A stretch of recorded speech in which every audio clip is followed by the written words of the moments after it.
Welcome to the Health Trip Podcast. My name is Jill Foose. I'm a functional medicine and integrative nutrition health coach.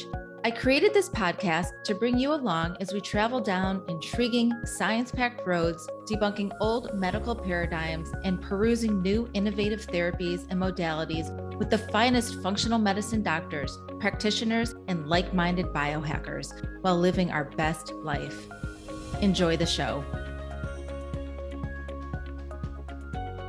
Welcome back to another episode of the Health Trip Podcast. Today, my guests and I are shining a light on a topic that is not talked about nearly enough: midlife women in the workplace and the challenges that they face. Women often reach the height of their professional experience and leadership just as they start the menopause transition, and most workplaces remain completely unprepared to support them. In this episode, I'm talking with Kim Hart. She is the co-founder of MiDOViA and former Microsoft executive, and her partner co-founder, April Haberman, to discuss the growing conversation around menopause in the workplace. And they are both health coaches, yay, who've taken on the role of reframing this conversation around midlife women and beyond in the workplace. And so together we are exploring the real impact menopause symptoms have on a woman's careers and why too many women are quietly leaving the workforce during midlife, and the economic and cultural costs of ignoring this issue. We also discuss what forward-thinking organizations are doing differently and what an ideal workplace environment would look like for midlife women. So if you're a midlife woman right now working for a small, medium, or large company, this episode is for you. You can be the voice to start the conversation for all the women working beside you. Before we get into today's conversation, I also want to add something. When we talk about women managing menopause at the height of their careers, the board meetings, the deadlines, the presentations, juggling her professional life and her family, I want to be clear, that's not my personal story. I was a stay-home mom. I started my career at 46, squarely in perimenopause, and I've been building it ever since. But here's what I know. The woman who stepped away to raise her family and is now stepping back into for the first time a professional life in midlife, she is navigating all of this too, differently, but no less intensely. So whoever you are, corporate executive or a late bloomer like me, corner office or a home office, this conversation belongs to you. So let's welcome Kim and April and sit back, open our minds, and enjoy the show. Hi, Kim. Hi, April. Welcome to the Health Trip Podcast. I am so excited to have you both here. Jill, hi. Thanks for having us. We're thrilled too. Thank you. We're excited to be here. Yeah, this is going to be a great conversation. It's one that I haven't covered, and quite frankly, it's one that I don't really hear being covered too often. But before we dig into the juice of this podcast episode, I want my community to learn more about you and how you even landed here. So, Kim, why don't we start with you? I know that you were navigating menopause while working in a senior leadership role at Microsoft. And so take us there. What was that experience like for you, and how does that connect with where you are today? Yeah, that's a really good question. And one I love to think back on because there were so many steps that I took that I just didn't know why I was taking them, which led me to today. You know, it happened in the middle of COVID. My brain fog, my sleeping issues, my anxiety, my sort of just confusion in my body about what was going on. And I kept getting feedback like, you're just not anticipating what the needs are of the clients that we're supporting, or you're not thinking bigger or broader around issues that we really need to think about. I'm like, great. I don't even know what that means, right? At that point, I didn't even know what that meant. And I was working for Microsoft and had for over 25 years. And Microsoft implemented a side benefit with Maven, where I hooked up and really talked to a doctor about what my issues were, and I got on hormones, and I learned to exercise, and I was starting to really kind of find myself when April and I ran into each other at the gym one day. And April and I have been neighbors for over 20 years, but our kids went to different schools. And so we didn't run in the same social circles. And we're like, oh my gosh, I just got my health coach. So did you. And we're yoga teachers. And let's do something together. And it, the idea was we would do something for our friends, like workshops and retreats and things around menopause, because we were hearing a lot of questions around that. And it ended up, as more research that we did, we saw that this workplace space was a huge mess, and that there was work happening in the UK and Australia that really was leading. And so we started turning our focus to that. And I think, if truth be told, I manifested that my job at Microsoft, that they would lay me off, and they did. And and I went from a top performer to a bottom performer, which felt like overnight, but it really wasn't. It was over time, and I could see that there was something more I needed to do. So it was a combination, I think, of my health issues with menopause and my calling to be different than what I had been doing the last 25 years. So it was definitely a journey. So it's really interesting that Microsoft was already doing something to support you, which was offering the services from Maven. And I've heard amazing, I mean, I know Maven Clinic very well, and Yeah. I've heard amazing things about their services that they provide. So Microsoft was already doing something for the women who worked in their company. But what they weren't doing is, and this is probably your question, sorry, I didn't mean to interrupt. You want to finish your question? No, go for it. What they weren't doing is doing anything inside the culture. There wasn't a policy, there wasn't manager training, there wasn't internal resources, there wasn't any kind of conversation I could have with my manager at the time to really help me survive there during that time.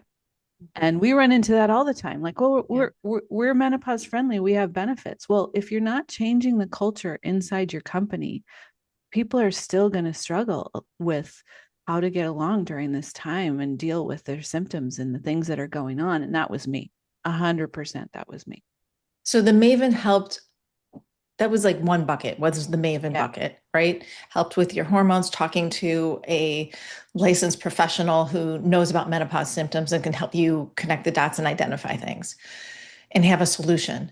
But then you're talking about this other bucket of, okay, that's one part of the equation, but now how do we create a better environment to be in if we're going to be here all day? Right. Yeah. Yep. Makes total sense. And so in April, same question for you. What was your experience navigating workplace? Where were you when you recognized that you needed more and there was a gap here? Yeah, it's interesting because I think every woman has a different story. Yeah. We have a different story, and how we navigate menopause when we reach menopause. And my story is completely different than Kim's because I went through early menopause and didn't realize that I was going through early menopause because no one was talking about it. And so where I sat during that time was with a nonprofit, and I was working in the menstrual health, sexual reproductive health space. So I was very familiar with periods. I had talked periods for a decade. I understood what happened when you move through menopause. And interesting enough, when I started perimenopause and started having symptoms, I didn't recognize that I was in perimenopause. A, because I was going through it early and didn't expect it to happen early. But B, because my physicians didn't realize it either. No one was talking about it. So my struggle wasn't necessarily brain fog, loss of concentration. I'm sure that I experienced that, but it was lessened with the fact that I had really bad periods. I had crime scene periods, right? I could not leave my house. It was a struggle. I was stuck here in my home day after day after day because I couldn't leave, which I don't think many people think about. We talk about heavy periods and heavy flooding, bleeding, but when you're in it, it's depressing, it's scary. When you have physicians telling you, oh, that's normal, I see it every day, you start to think that something's wrong with you. Right? Like, well, if this is normal, then why am I so stressed and why am I so anxious about it? And this is terrible. If this is my story and this is my life, this is terrible. Fortunately, I had a remote job. So I was working from home and I could continue working. The nonprofit that I was employed with, um, I didn't even tell them that I was experiencing this. I just managed through it. I just struggled through it. Fortunately, I ended up having an ablation. I was one of the first in that particular OBGYN's office to have that procedure, and it got rid of the menstrual flow. It Hmm. stopped that menstrual bleeding, but when I reached menopause, I had no idea that I had been through menopause because I stopped my cycles, right? I wasn't flowing. So it was, a doctor's appointment a couple years later where I was having painful sex and I thought that I was dying, right? Like, what's wrong with me once again? And the physician said, we need to test your blood work. And it came back that she said, you're on the other side of this. You've moved through menopause. You have no estrogen in your body. And I went on hormone replacement. So And how old were you? I was 30, Hmm. 39. Yeah, Yeah, early 39. menopause is under 40 years old. Yeah, Yeah. 39, 40. We're not quite sure because I took I had stopped my flow and was experiencing other symptoms when we took the blood test. So we don't really know. I mean, if it could be categorized as POI, it could be categorized as Right. early menopause. I don't know. But that was a terrible struggle for me. And so when Kim and I came together, as she noted, it was really that lived experience that drove me to continue the work that we're doing, to start the work and to continue the work that we're doing because I can put myself in her shoes. Right? Yeah. I know what she's struggling with, and I can't even imagine having to show up in a corporate environment or a trade, even a retail floor. I can't imagine having to manage through that with those heavy periods. And I'd like to add with the heavy periods, the bleeding, it changes the way you think about how you dress. 100%. It Mm-hmm. thinks you think about colors you're going to wear. I had heavy periods and I also sweat a lot, especially in Mm-hmm. perimenopause. And it started affecting like what was I going to wear? I had to like change, Yeah. sleeveless shirts and sleeveless That's dresses right. and darker colors in case I did sweat. Like you start masking in ways that you never really thought of before. So it really affects not just how we work and how we produce, but how we think about ourselves from a more cosmetic place. Right. Right. Yeah, it's confidence, right? Yeah, for It's all sure. consuming. It's all you think about because you have to. From, day-to-day activities, work, how you dress, as you noted, everything about your life is consumed. Yeah. I Hmm. still like sweat a lot. And when I have to go on TV and, I work for Halle Berry's Respin Health Hmm. platform, and I've been on TV with her or we're doing photo shoots. And sometimes they want to put me in something clothing wise. I'm like, no, I can't do that. Oh, Like, thanks. sorry. And I tell them, I have to say, and this is why. And, I'm beyond being feeling embarrassed about it. And I just say Mhm. it because we're all women and who knows what they're going through as well. So it's much more, there's much more understanding. But yeah, Mhm. it changes a lot of the ways you think and feel about yourself. Yeah, Absolutely. Yeah, absolutely. I love that you normalize the conversation though, because that's exactly what we need to do, right? To just 100%. call it out. Hmm. Yeah, yeah. Hmm. So why do you think this conversation around navigating menopause in the workplace is happening now? And it's not even all over the place yet, right? But it's slowly creeping in. Yeah. You want me to jump in, Kim? I'll Yeah, take do this it. one if you want. Yeah, Yeah, sure. I love to go back in history when we were asked this question because it's a great comparison. So if you'll allow me to do that, I'm gonna go back 100 years ago. If we look at that snapshot, 100 years ago, the average age to reach menopause was 57, and the average lifespan for women was 59. So we didn't have to think about menopause. It was end of life. It was truly end of life.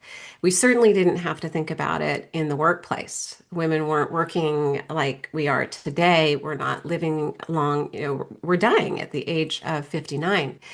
If you fast forward to today and look at that snapshot, it looks completely different. Okay, the average age to reach menopause is 51 in the US. As we've talked about, there are about 20% of individuals that will reach it outside the averages, but on average, we reach it at the age of 51 in the States. We're living into our 80s. 1 in 7 of us are going to live until we're 100 if we're lucky enough, right? And we're working much longer. So, right now, as it stands, we're working into our 70s. And if you look at the economic state that we're in, we're probably going to work longer because we have to. So we're in some stage of the menopause, a third to a half of our lifetime. So it is an important conversation for us, not only to start, but to continue, because this is a culture change, as Kim noted.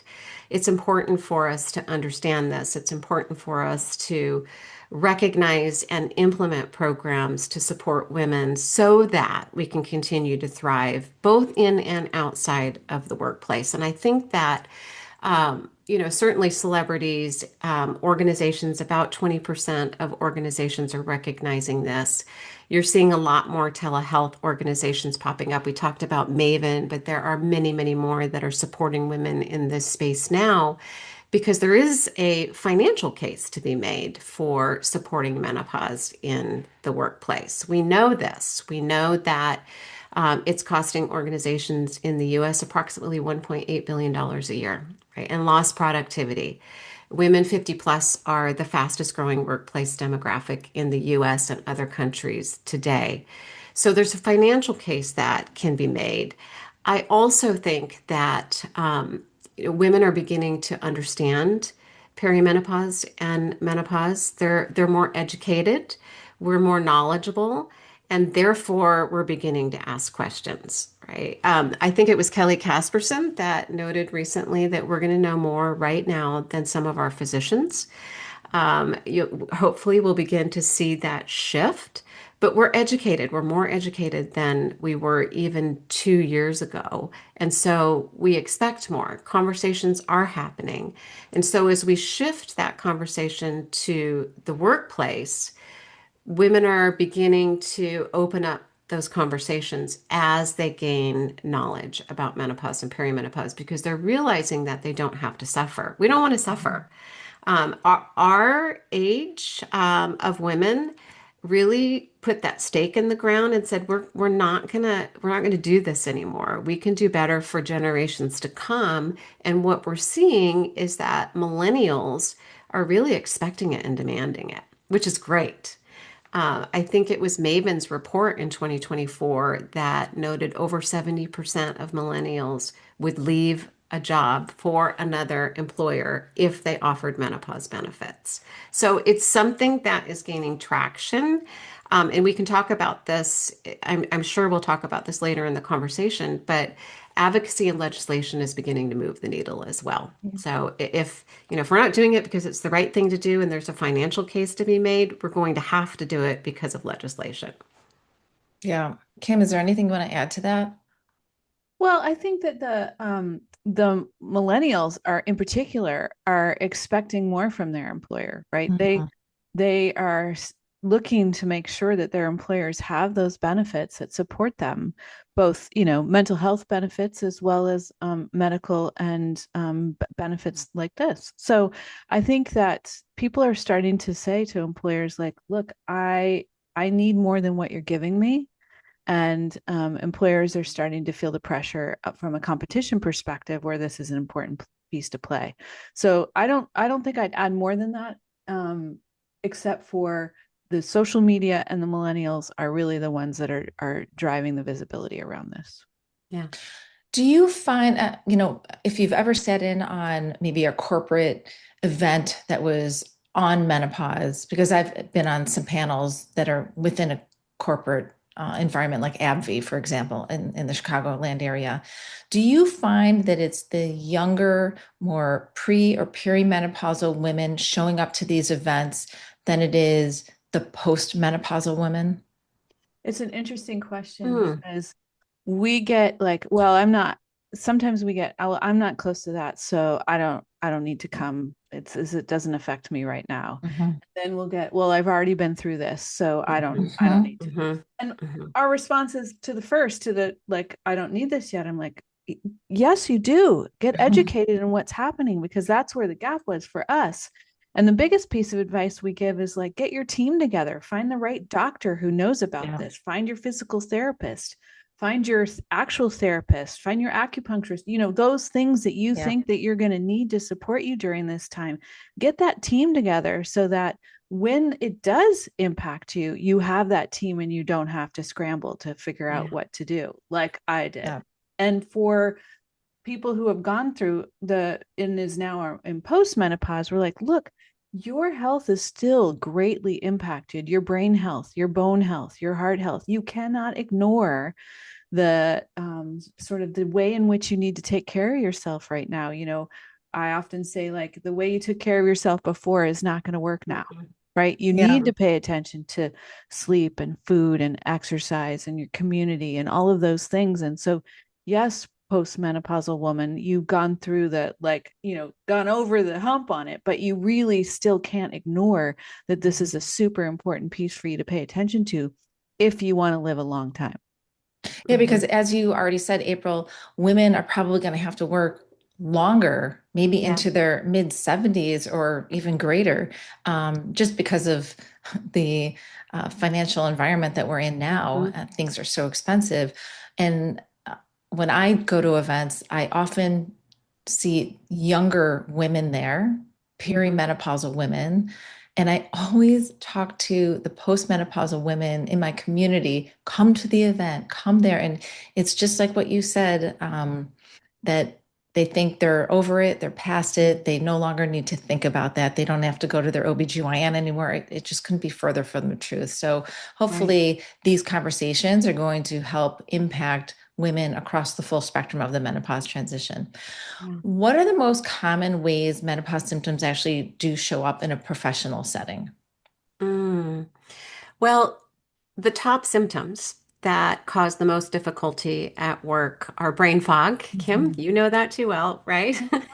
Mhm. Anxiety, fatigue, and lack of confidence, frankly. Yeah. And all of those, if you think about that, interact with one another. We often reference them or refer to them as a cycle of symptoms. If you even think about fatigue, someone that is losing sleep night after night after night for weeks or months in some cases because they're waking up with hot flashes, that fatigue can heighten your brain fog that you might already be experiencing. Right? And in that case, it could heighten anxiety. If you're used to performing at peak at work, just like Kim, and I'll keep using you as an example, All Kim. right.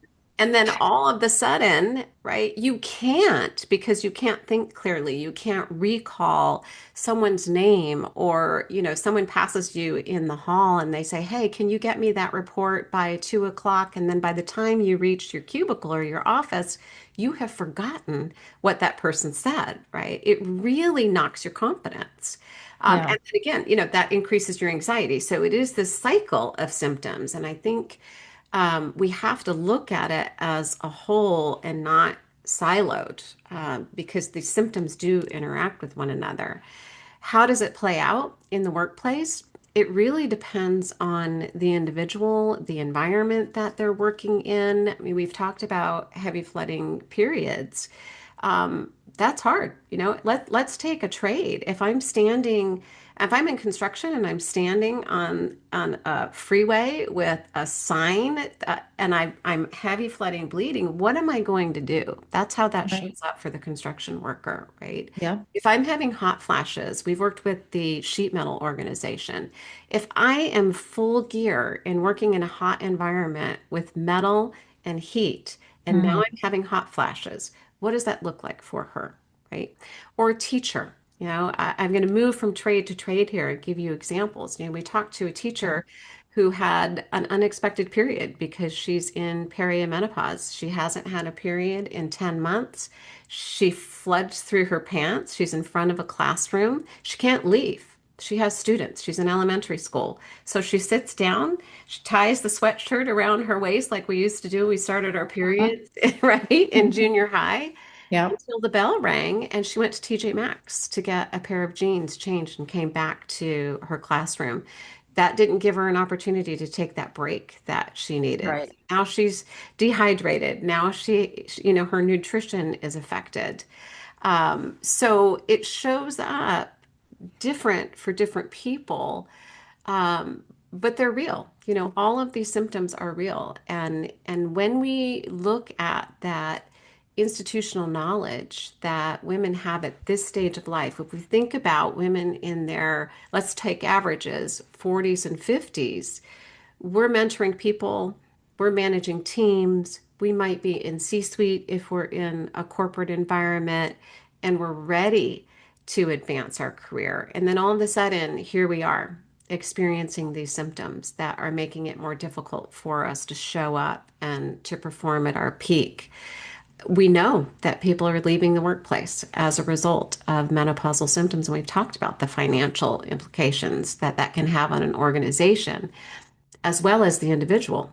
We shouldn't have to decrease our hours, decline that promotion, or quit our work altogether just because we're moving through a normal stage of life. Did you know that if you are invited to present on TEDx, or if you apply and you get in, that there's no teleprompter, you cannot bring up note cards, you have to memorize, and I might be off by a couple minutes, but I think you have to memorize somewhere between 15 and like 17 minutes of whatever you're saying. You have to memorize it. Wow. Wow. And I've been asked to do a TEDx or some version of it. And I was like, when I heard that, I said, no freaking way. I can't There's do just that. one, I'm going to be anxious. I'll be Uh-huh. sweating. So now I'm going to be thinking about like, what am I wearing? Yeah. Um, and then to have to memorize, like I can't even memorize, Yeah. 2 minutes of a thing. I was on the Drew Barrymore show last year with Hallie and some other members of our team.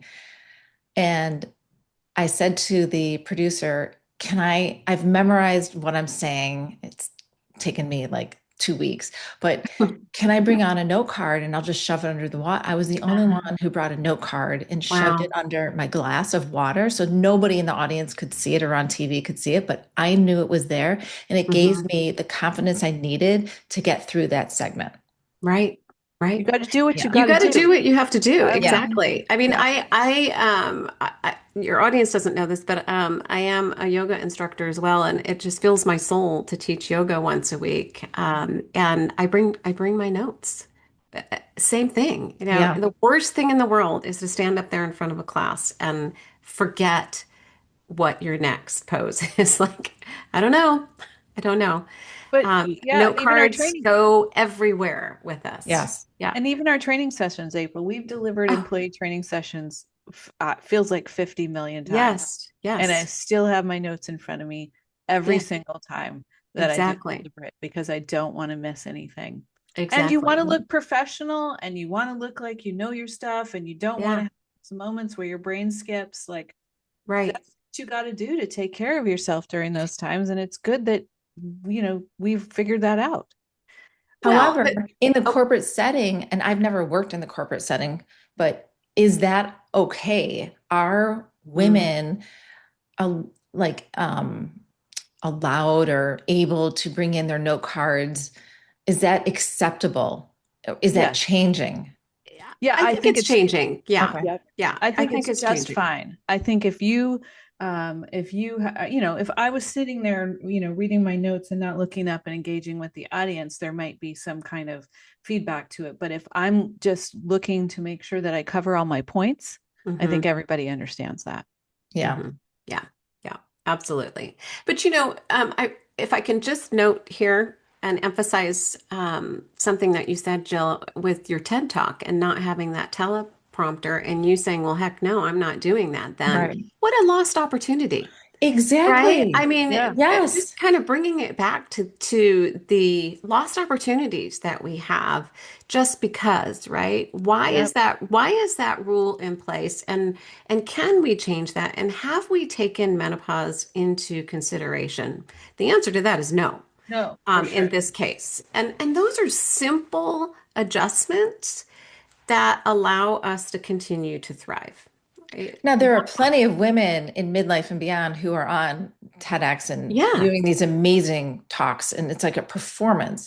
And I'm always like in such awe of them. Like their brain, how is their brain so different from mine? Like, what am Yeah. I doing wrong that I cannot do that? Right. But Nothing. you're not doing anything wrong, Right. right? But Of that's the course. story that we tell ourselves, Right. and that's where that lack of confidence comes into play. Hmm.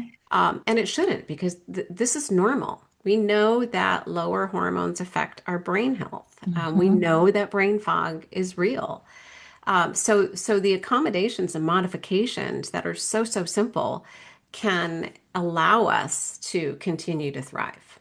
And And that's part of the work that we do. It's like, what can we do within this environment and this construct with organizations to allow women to continue to perform at their peak? I actually think it's brilliant, What? honestly, that you bring your card onto the Drew Barrymore Oh, show, right? absolutely. Yeah. That you figure out what it is that you need to do to thrive in the way that you need to Yeah. thrive, right? I think Right. it's brilliant, whether Yeah. that's you have your notes or whatever it is that you have to do. Once you figure that out, Hmm. don't be ashamed by it. This is what you need to do in order to be your full and genuine self. Right. yeah, I Right. remember Hallie telling me, she's like, oh, you know this stuff, Jill, just go on there and just talk. And I was like, no, no, no. I'm not you. Like, I'm not making, movies and doing all of this stuff, right? Like, that's just, second nature to her. But for me, Yeah. it was, I just needed it on my body or on the table to help me get through that moment. And everyone was fine with it. Yeah. It wasn't a big deal at all. And that's where that advocacy comes in. I'm That's right. always trying to help support women advocate for themselves within the healthcare system, right? These are the questions you want to ask. You are the boss of your healthcare. You are the Mhm. boss of the decision-making process, right? Right. Because before we would go into the doctor's office and that physician was on a pedestal. Yeah. It was mostly he's, and they were the Mhm. kings. And Hmm. you just left and did whatever they told you to do, or you didn't and you didn't get better. Right. Um, but now we have to advocate for ourselves, not just within healthcare, but now in the corporate setting. Right. Yeah, we Yeah. get a lot of questions slash feedback of, why is it the woman's responsibility to advocate for what it is that she Hmm. needs, right? Mhm. And I think this goes back to just being human, right? You need to advocate for what it is that you need. And by the way, no one else knows what kind of support that you need if you don't ask for it, right? Right. Mhm. So you needed a card, which I bet that you didn't even look at or touch because you No. got comfortable after you were there for a Hmm. minute. And I might need to come in late or work from home because my sleep is terrible, and that's what I need to do. So I think that learning your body, yourself, what you're going through, and being able to ask for what it is that you need, the workplace needs to provide a comfortable environment enough Mhm. where the conversation is normalized and I can ask for it, right? And Yeah. so we often say, like, it's actually not a hard conversation. You say, I'm having some health issues or menopause or whatever it is, and this is how it's impacting me at work, and this is what I am doing to help myself, and this is what I need from you. it doesn't, you don't That's have to simple. describe your whole life, right?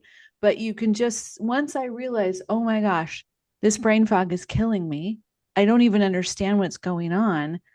I couldn't put those words together, but I didn't, no one provided me any kind of training or direction or policy or anything to be able to do that, to be able to refer to that. But I think it's a simple conversation about how you're going to take care of yourself in the workplace. And Hmm. people will admire that once you set those boundaries. So now that we're here and we're talking about advocating for yourself, the question is, who do you go to? Is it your manager? Is it the supervisor? Is it HR? Who is the person that you go to in a small, a medium, and a large company? I I think mean, you go to the person you feel most comfortable talking to. Mm, mhm. Yeah. Well, and can I add to that?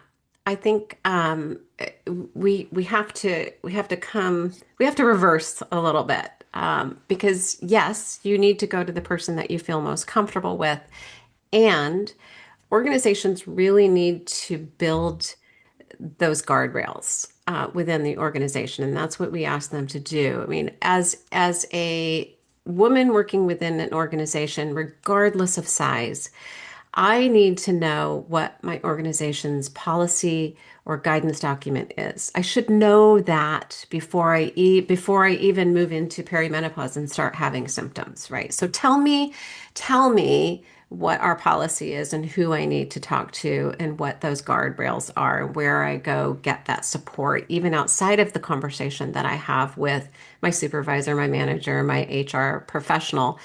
That's the responsibility of an organization to set those guardrails. And then beyond that, I also want to make sure if I come to my supervisor, manager, or HR professional, that it is a safe environment. So we have to train our managers and our supervisors and our HR professionals so that they understand menopause. There are a lot of myths and misconceptions out there. And as a manager and a supervisor, I also need to understand what I can and can't do as an organization, as I represent that organization, right? So if my employee comes to me and says, this is what's happening and this is what I'm doing to take care of it and this is what I need from you, at that point, I need to feel comfortable in responding to that. What can I do? What can't I do? Can I think outside the box? Do I have resources that I can signpost for this employee? So there's training and education that has to happen as well. And, listen, men don't understand menopause, women don't understand menopause yet. There's a lot of education that needs to happen. no. And so that's the starting point, right? Let's educate, let's make sure that we're breaking down those misconceptions first and foremost so that everyone understands that menopause is not a disease. Women that are asking for accommodations and some flexibility in the workplace may not need that long term, right? Oftentimes, we just need it as a little bridge, right? I just might Yeah. need this flexible time until I can talk to my healthcare provider and get the hormone therapy if that's what you decide you want to do to get me feeling better so that I can return to the workplace. So again, it's bridging those needs. It's not long term. It's educating, understanding, providing those resources and those guardrails, as well as who feels safe to have that Mm-hmm. conversation with, right? Yeah. Great. I love it. Yeah. But let's just say there are no guardrails. There is no system in place. There Yeah. are no it's ground zero Yeah. and you're working there and these are the issues you're facing navigating menopause and you go in to talk to the person that you trust. Then what should this woman also bring some solutions to the table? Here's where we could start. I was always taught if you're going to complain about something, Mm-hmm. you better bring a solution to the table too. 100%. Right. Mm-hmm. Yeah. And we advise to say, this is what I need from you. Mm-hmm. And and it's and if the conversation is not, if the policy is not there and managers aren't trained, the conversation's not open, it's a very hard thing to do.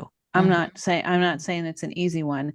And 1 in 10 women leave their organizations, and there's a whole expense related to that, and there's a whole environmental, I mean, there's a whole many complications that happen with that. But you got to do your best to take care of yourself. And if no one's listening to you, you're going to have to make other decisions. And that, I think that's what makes this time particularly challenging. Mhm.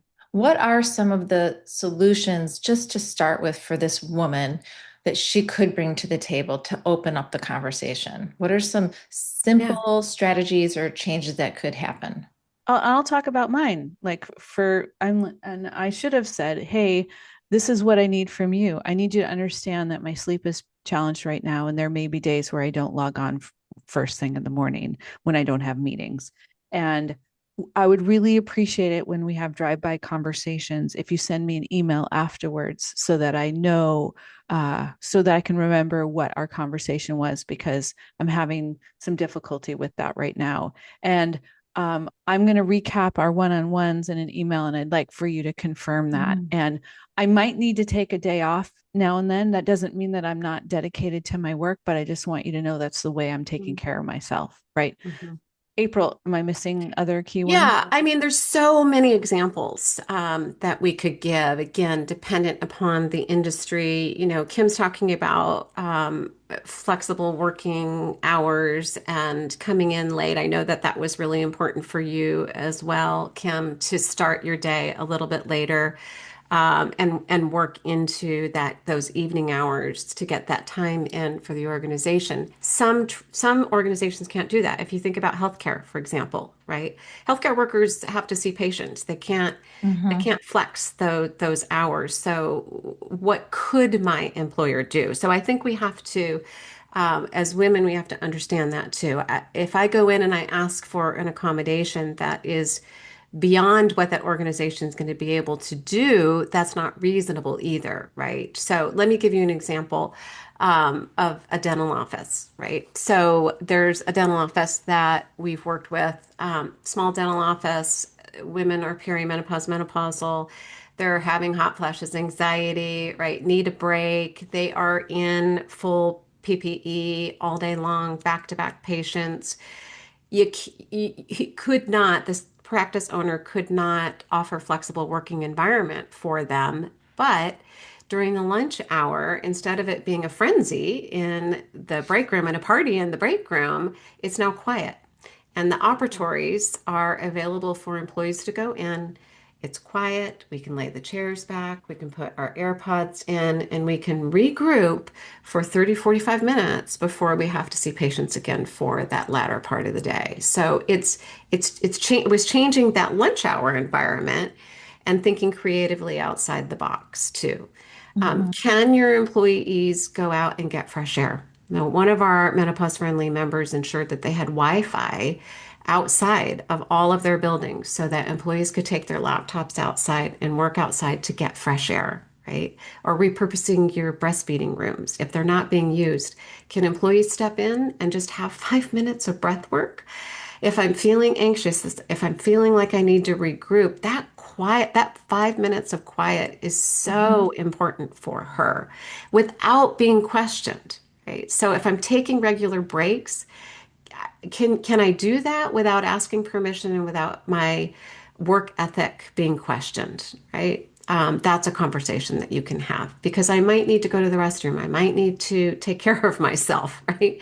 I might need to just step out and breathe for 5 minutes. Yeah. Those are the types of accommodations that are very simple to implement that women can ask for. But think about your work environment and what's reasonable. And Yeah. also think outside the box, right? When I first became a health coach, one of the things I love to do is help people um, reinvent their pantry, their refrigerator, their freezer, Mhm. right? Like change over everything so you had the healthy food accessible. And I would go into corporations, into their kitchens, Mm, and I would provide that service for them because I would say, yes, a lot of people do bring a lunch and maybe it's healthy, maybe it's not, but the one thing you can control here is healthy options, healthier snacks, having fresh fruit and vegetables available, twice a week, being restocked in the pantry and in the fridge. yeah. Have fresh water with limes and lemons. Like, make it just more accessible while they're here all day, that they can come and take a break in the kitchen and know that whatever they packed, they have a healthier option here because That's the Mm, culture you're creating here. yeah. People could use that for sure. Yeah, Yeah. That's nice. Rather than chips and candy and chocolate exactly. and yeah. Right. Yeah. Yeah. Yeah. Let's pivot and talk about the cost of corporations doing absolutely nothing, because you've mentioned the financial impact on women, and I would presume their families and women our age, we're often sandwiched between still helping our kids get out of the house and launch, and Yeah. helping our parents age well and safely. So, what does that look like? Yeah, menopause related symptoms in the US economy is about $26.6 billion annually in lost productivity and healthcare costs. That's a huge amount of money. And when 1 in 10 women leave the workforce, the cost to replace them is significant, right? In Mhm. recruiting costs and training costs and those kinds of things. Research shows that women see a 10% decline in their earnings over those several years because of their lost time at work. And not to mention their retirement benefits when they leave the workforce, those kinds of Right. things. There's so many hidden costs that you don't see on a balance sheet or a P&L statement. Productivity cost, presenteeism costs, re- replacing people costs, um, absenteeism costs. People, if the average person in the menopause space takes 1 to 2 days off a month to deal with their menopause symptoms, that's statistically what the data says.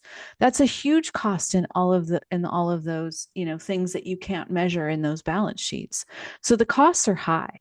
Mhm. The costs are high of doing nothing. And if I don't understand that there's a way to support me, and the only way I can do it is to not be there and stumble through my productivity, it's gonna cost the company money that you can't see on the bottom line. Yeah. We often have organizations do that calculation to cost of doing nothing, right? If you take those averages, 1 in 4 consider leaving the workplace, 1 in 10 actually do that we know of, right? There's a significant number of women that aren't disclosing that the real reason why they're leaving their positions.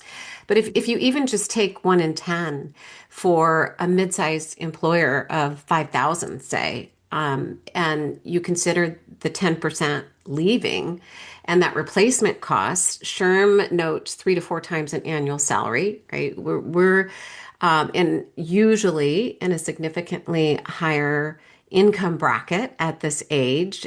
You can do the math, right? 3 to 4 times an annual salary to replace individuals, and you have 10% of your workforce that's leaving. That's significant.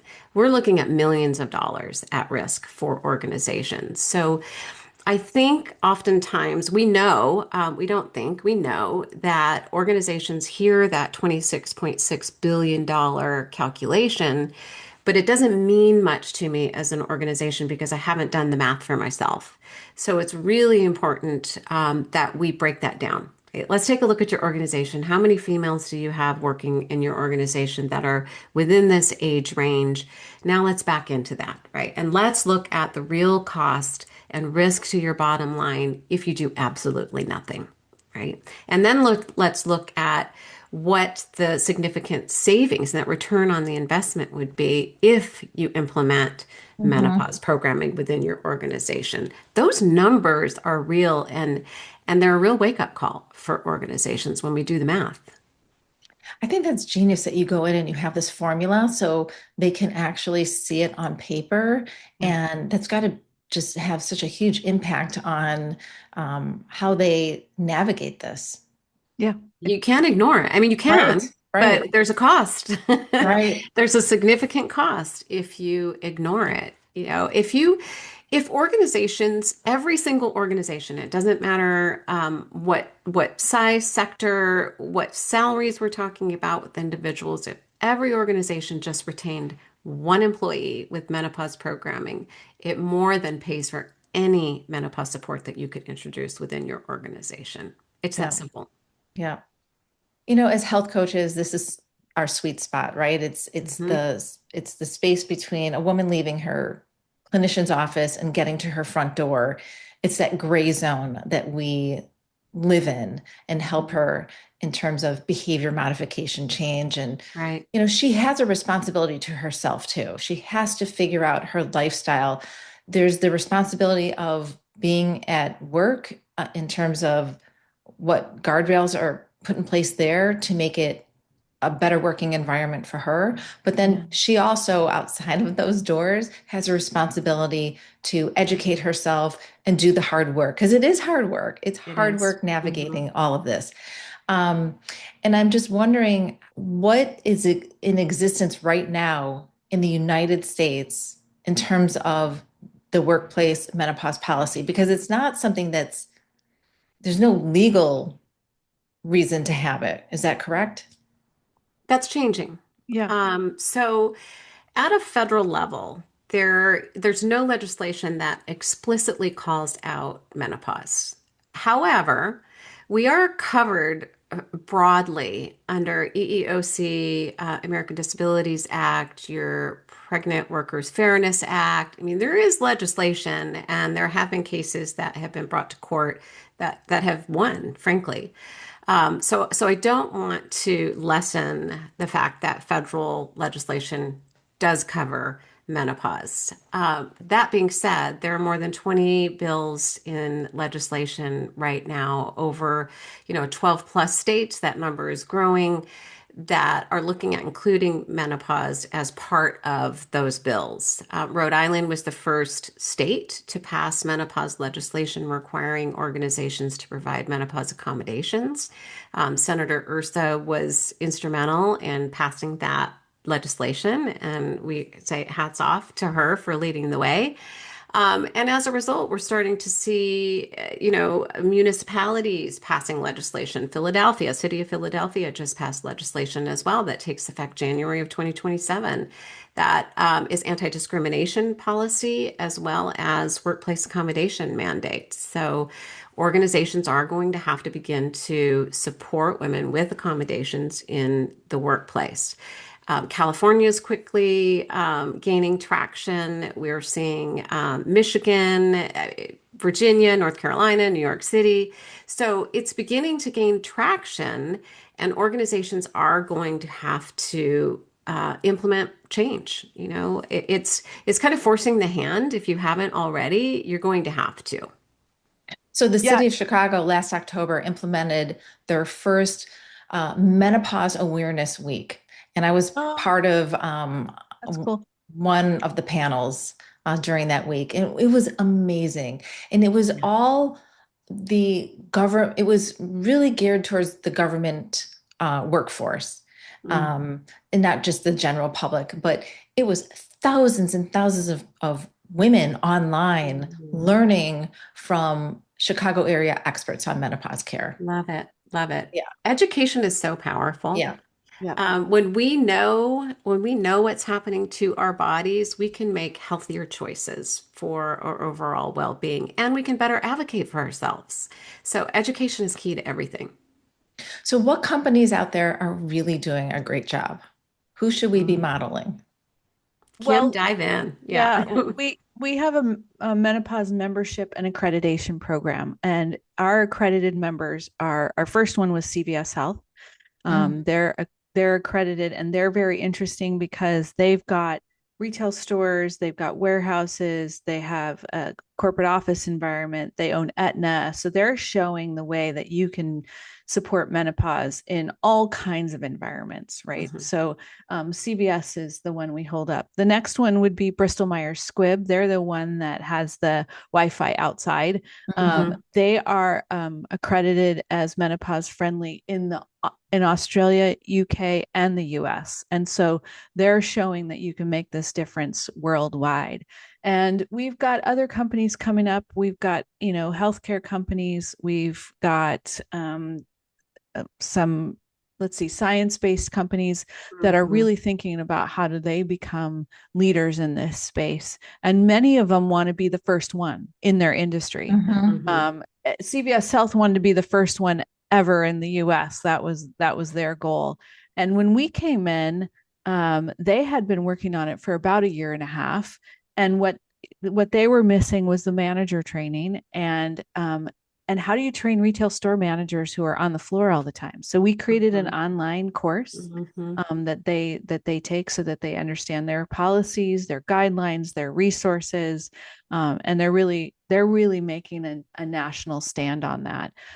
Their chief medical officer for women's health, Joanne Armstrong, is speaking up and out whenever she can, and that's the kind of leadership that we need for corporations to understand that this isn't that difficult to implement and makes a huge difference to women in the Mhm, workplace. mhm. Yeah, yeah.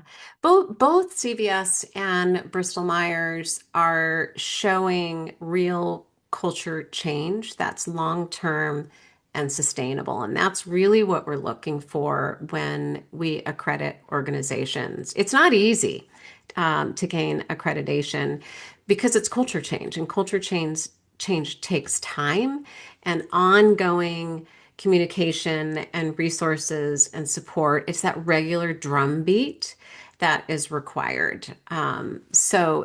Both CVS Health and Bristol Myers are doing a phenomenal job. I don't want to call out other organizations because they want to keep it under the hat until they've earned the accreditation, but Mhm. lots of organizations doing great work behind the scenes with training, as Kim noted, resource guides, so that employees know where to go, how to get support that they need. Educational hubs. CVS has an educational hub where that we've helped with some of those resources, on topics like bone health and exercise and mental health. Nutrition, you name it, the information is on that hub for them to access. And then even beyond that, Bristol Myers Squibb is a very large organization. So the question becomes, how do you continue that training on an ongoing basis with the number of employees that they have? So we trained advocates and menopause champions that sit within those organizations Mhm. to continue that ongoing training and communication. And they act somewhat as a liaison, if you will, between employees and managers and supervisors. So again, kind of thinking outside the box and looking at each industry and each organization individually, which is really important. There's no cookie cutter Yeah. solution for anybody. What are a couple other unique changes that are being made within these companies? You've mentioned a few of them, Wi-Fi outside, better nutrition inside, being Yeah. able to take a day off here and there when needed. What else is something that's unique that we might not be thinking about? Well, I mean, CVS Health introduced support groups. Mm, It's not an ARG. We're familiar with employee resource groups, but they developed or created a whole support menopause support group within their company, and it has received phenomenal feedback. The feedback that they continue to get from individuals within that support group is amazing, and I truly think that it has significantly increased employee satisfaction, that community within CVS Health. I mean, we talk about community all the time and how mhm, important it is for not even from a symptom management perspective, because studies do show that it lessens symptoms the more that you're around community and the more that you're able to talk about and share experiences. But we also found that women at this age are lonely. We yeah. are incredibly lonely and we're thriving for community. So, hats off to CVS Health for doing that. I think that's unique. We haven't seen other organizations implement that yet. Kim, what would you add? Well, I think that research shows that when you talk about your menopause symptoms, your symptoms lessen. Mhm. So Mhm, in this case, the support group is an amazing piece to be able to be like, I'm not going crazy and this is normal. Right. Mhm. And I think that that's a lot that what happens at the beginning of these symptoms set on. And you're like, what is happening to me? And to be able to know that, you're quote unquote normal. I think other creative ways, and we mentioned it earlier, is changing breastfeeding rooms into quiet rooms. Um, mhm. the sheet metal workers did not have porta potties on site, and they want to retain their women. And although that seems simple, it isn't something that they thought of. And so now they have porta potties on site to deal with whatever kind of symptoms that they have. So I think there's a lot of things that can happen that don't have to, be crazy to be able to support employees. CVS has a fan that they researched that they passed out to anybody that needed it. Simple things, right? To help people feel that they can fully be themselves at work during this time. Yeah. I think one of the other unique things that we've seen, we had an organization that had a lot of female drivers, and they can't. You can't provide a restroom in the vehicle. So what they did is the organization mapped out within their routes where the public restrooms were so that they could give it to them and say, if you need to stop for a restroom, here are all of the places that you can go. I thought that was genius, right? And I very, love very that. considerate. Yeah. So again, Right. And think outside the simple. box. It's so simple, right?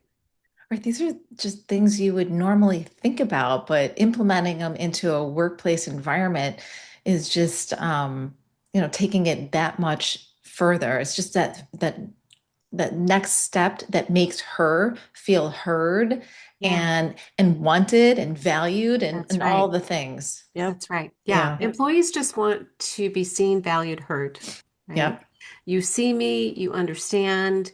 Oftentimes when organizations implement accommodations like this, they aren't even used. Right? There's only a small percentage of individuals that actually take advantage of them, but just knowing that they're there sends a really strong statement to her. Yeah. Yeah.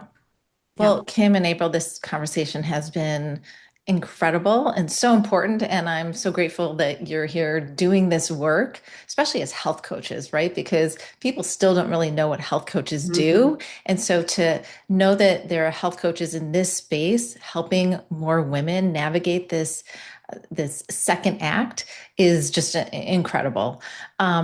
So for anyone who wants to learn more about MiDOViA, well, we never even talked about MiDOViA and what the name of your company means. Let's do that real quick. Okay. Well, we loved this exercise, didn't we, Kim? We spent a long time figuring out the name, and we wanted it to be short and have a .com. So we ended up making up a word, MiDOViA. Mid is for midlife, O is for ovaries, and via is the pathway through. MiDOViA. Love that. Genius. We spent about 2 weeks on that, by the way. Well, 2 weeks nonstop, actually. But yeah. Well, it's been lovely to have you both here and representing the corporate environment, not even just the corporate environment, but all workplace environments. There are women that are going to be cheering you both on to just continue this conversation and moving the dial for all of us. So thank you. Yeah, thanks for having us. It's been a pleasure. Yeah. And where can everyone find you? MiDOViA.com, MiDOViA.com, or menopausefriendlyus.com. So if you are listening to this and you are working for a company that doesn't have guardrails in place at this point, or that might have some, but not enough, this is a place to start on research and education and getting in contact with Kim and April. Right. Yep. Love to talk to you. Yeah. Appreciate All right. it. Thanks, everyone. Thanks for joining. Take good care. Bye-bye. Thank you for joining me. I hope you enjoyed the podcast. Lifestyle changes can be hard and overwhelming to make. By building your support team of functional medicine doctors, therapists, and health coaches, you can reach your optimal health goals. Be sure to check out my other podcasts. Until we meet again, stay healthy.